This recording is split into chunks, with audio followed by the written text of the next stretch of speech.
నీ ఆశయాల కోసం కంకణబద్దులవుతాం కామ్రేడ్. మీ మరణం వామపక్షాలకే కాదు యావత్ దేశానికి తీరని లోటు. అమర్ రహే సీతారాం ఏచూరి కమ్యూనిస్టు యోధుడికి సిపిఐ తాండూరు కమిటీ విద్యార్థి ప్రజా సంఘాల నివాళి. అంబేద్కర్ విగ్రహ కూడల్లో ఏచూరి సీతారాం చిత్రపటానికి పూలమాలు వేసి నివాళులర్పించడం జరిగింది. ఈ కార్యక్రమం ఎస్ఎఫ్ఐ తాండూరు డివిజన్ కార్యదర్శి సీరియల్ సిపిఎం నాయకులు Mallesh, Suresh, Shekhar, Lalappa, SC, ST, BC minority హక్కుల సంఘం జిల్లా అధ్యక్షులు కె చంద్రయ్య, రవి, రఘుపతి, వెంకటయ్య తదితరులు పాల్గొన్నారు.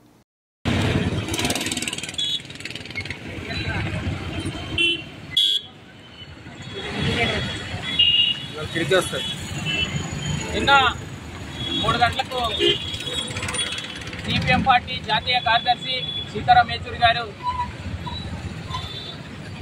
హఠాత్తు మరణం ఈ భారతదేశానికి కానీ కమ్యూనిస్ట్ పార్టీలకు కానీ లౌకిక పార్టీలకు కానీ తీరని లోటుగా ఆయన మరణము ఈ దేశంలో ఉన్నటువంటి పేద ప్రజానీకానికి పేదల పక్షాన నిరంతరము పేద ప్రజల ఆశయాల కోసము నిరంతరం పనిచేస్తూ విద్యార్థి దశ నుంచి అంచెలంచెలుగా ఎదిగి ఈ దేశానికి ఒక దిగుచ్చిగా మారినటువంటి కమ్యూనిస్టు పార్టీకి ముందుకు తీసుకుపోవడానికి నిరంతరం తన భుజస్కంధాల మీద వేసుకొని పార్టీని ముందుకు నడిపినటువంటి మహానేత. కాబట్టి ఈరోజు కమ్యూనిస్ట్ పార్టీలకే కాకుండా సామాన్యులకు పేద ప్రజలకు వస్తున్నటువంటి ప్రతి సమస్య పైన ఏదైతే పార్లమెంట్లో కానీ అక్కడ ఈ దేశంలో ఉన్నటువంటి ప్రజానీకానికి అవసరమైనటువంటి ఏ అవసరం వచ్చినా మేమున్నామంటూ, అదేవిధంగా ఏ సమస్య వచ్చినా మేమున్నామంటూ ఈరోజు కమ్యూనిస్ట్ పార్టీ పోరాటం చేస్తుంది.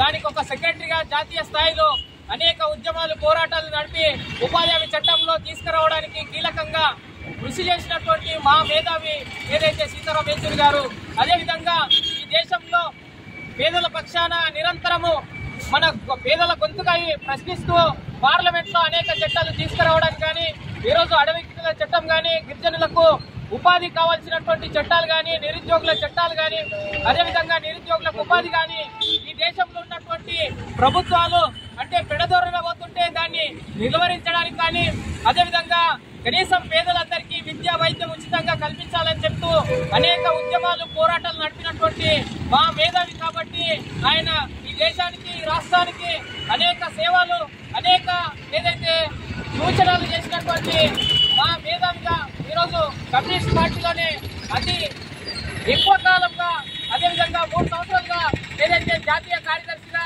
పనిచేసినటువంటి మా మేధావి. కాబట్టి అదేవిధంగా కమ్యూనిస్ట్ పార్టీలకు సామాన్య ప్రజలకు తీవ్ర లోటుగా రాజకీయాలకు ఒక దిగుచ్చిగా మారినటువంటి మా మేధావిగా పార్లమెంట్ ఉత్తమ పార్లమెంటేరియన్గా ఈరోజు గుర్తింపు తీసుకొచ్చినటువంటి నాయకుడిగా పార్లమెంట్ అంటే పార్లమెంటు సభ్యులు ఏ విధంగా ఉండాలి, ఈరోజు ప్రజలు మన మీద ఓట్లేసి అదేవిధంగా ప్రజలు పార్లమెంటు పంపిస్తే అనేక మంది ఆస్తులు అంతస్తులు సంపాదించారు. మరి ఈరోజు అటువంటి నాయకుడిని కోల్పోవడం చాలా దుర్మార్గం. ఎందుకోసం అంటే వారి యొక్క కుటుంబానికి సంతాపాన్ని తెలియజేస్తూ తాండూరు నియోజకవర్గంలో సిపిఎం పార్టీ ప్రజా సంఘాల అందరి ఆధ్వర్యంలో వారి యొక్క కుటుంబానికి ప్రగాఢ సంతాపం తెలియజేస్తున్నాం. భవిష్యత్తులో వారి ఆశయాలను కొనసాగించడం కోసం ప్రతి ఒక్కరికి కృషి చేయవలసినటువంటి అవసరం ఉంది. అదేవిధంగా ఈరోజు అంటే విద్యార్థి నేతలు గిట్ట అనేక మంది ఈరోజు చదువుకొని రాజకీయాలకు వస్తున్నటువంటి ఆయనను స్ఫూర్తిగా తీసుకొని అనేక మంది రాజకీయాలకు ప్రజా ఉద్యమాలకు వచ్చినటువంటి పరిస్థితి ఉంది. కాబట్టి ఇప్పటికైనా అలాంటి నాయకులని మనం గిట్ట స్ఫూర్తిగా తీసుకొని భవిష్యత్తులో వారు చూపించినటువంటి అడుగుజాడల్లో మనం అంతా గిట్ట పయనించవలసినటువంటి అవసరం ఉంది.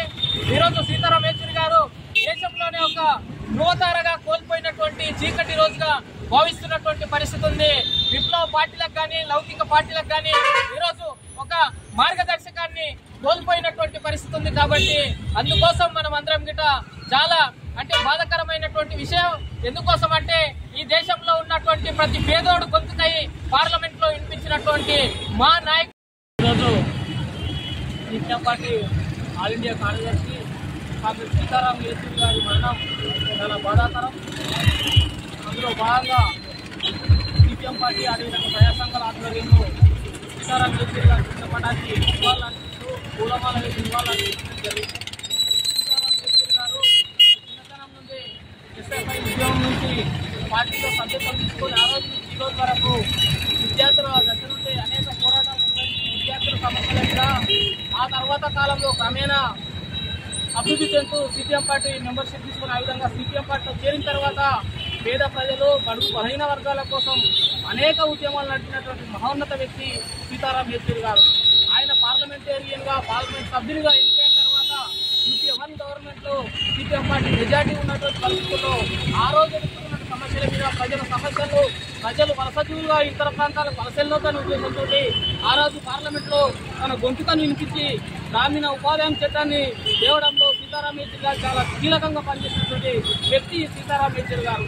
అదేవిధంగా బడుగు బలహీన వర్గాలే కాకుండా గిరిజన హక్కులకు సంబంధించి గిరిజనులు ఏదైతే కోడు భూమి సమస్యలు ఎదుర్కొంటున్నారో కోడు భూములు ఎవరైతే స్వాధీనంలో ఉన్నారో వాళ్ళందరికీ హక్కు పత్రాలు ఇవ్వని ఆ రోజు పోరాటం చేసినట్టు ఈ వ్యక్తి సీతారాం యేచూరి గారు. కాబట్టి ఇక అనేక పోరాటాలు నిర్వహించడం వల్ల పేదలు బడుగు బలహీన వర్గాలకు అనేక హక్కులు చట్టాలు రావడం అనేది జరిగింది. అలాంటి పోరాటం చేసినటువంటి వ్యక్తి ప్రజల గొంతుని వినిపించేటటువంటి వ్యక్తి ఈరోజు లేకపోవడం చాలా బాధాకరం. ఏది ఏమైనా ఈరోజు చదువు చదివితే ఏదో ఒక ఉద్యోగం వస్తుందని చదువుతాను. ఈ రోజుల్లో ఆర్థికవేత్తగా ఉండి ఓ కలెక్టర్ ఉద్యోగం తనను అప్పగించాను, తనకు వచ్చినా నేను కలెక్టర్ కావాలనుకోలేదు, ఏదో ప్రజలకు సేవ చేయాలనే ఉద్దేశంతో తృణప్రాయంగా తనకు వచ్చినటువంటి ఉద్యోగాన్ని రాజీనామా చేసి ఆ విధంగా ప్రజల కోసం పనిచేసినటువంటి వ్యక్తి సీతారాం యేచూరి గారు. కాబట్టి ఏది ఏమైనా ప్రజలు ఉన్నంత వరకు ఎర్రజెండా ఉంటుంది, ఎర్రజెండా ఉన్నంత వరకు ప్రజలు ఉంటారని నిరూపించిన వ్యక్తి సీతారాం యేచూరి గారు. అలాంటి వ్యక్తి ఈరోజు ప్రజల మధ్య లేకపోవడం CPM పార్టీకి కానీ పేద బడుగు బలహీన వర్గాలకు కానీ ప్రజలందరికీ ఈరోజు చీకటి రోజుగా మేము భావిస్తా ఉన్నాం. అలాంటి యువతారం చేసినటువంటి పోరాటాలు ఆశయాలు వాళ్ళ ఆశ సమాజం కోసం ప్రతి పేదోనికి కూడు నీడ నీరు కావాలని ఏదైతే ఆశయాల కోసం వాళ్ళు పనిచేసారో ఆ ఆశయాలు సాధించుకోవడం కోసం దళిత ప్రజా సంఘాలుగా అదేవిధంగా CPM పార్టీగా వాళ్ళ